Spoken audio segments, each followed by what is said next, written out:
1897 June 10 ജനിച്ചത്. അദ്ദേഹത്തിൻ്റെ പിതാവിനെ നമുക്കറിയാം.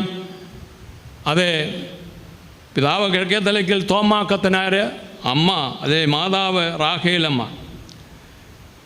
ഇവരുടെ പുത്രനായിട്ട് ജനിക്കുവാനുള്ള ഒരു ഭാഗ്യം അദ്ദേഹത്തിന് ലഭിച്ചു എന്നുള്ളതും വളരെ പ്രധാനപ്പെട്ട കാര്യം തന്നെയാണ്.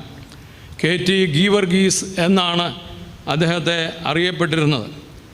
സ്കൂൾ വിദ്യാഭ്യാസം പുത്തൻകാവിലും മാവേലിക്കരയും, അതിനോടനുബന്ധിച്ച് കോളേജ് വിദ്യാഭ്യാസം കൽക്കട്ടയിലും സെറാംപൂർ കോളേജിൽ നിന്ന് BD ബിരുദവും ഒക്കെയും ലഭിച്ചതായിട്ടുള്ളതൊക്കെയും നമുക്കറിയാവുന്ന കാര്യം തന്നെയാണ്. ഷമ്മാശനായിരിക്കുന്ന സമയത്ത് അദ്ദേഹത്തിൻ്റെ വിവാഹം കഴിപ്പിക്കാനായിട്ട്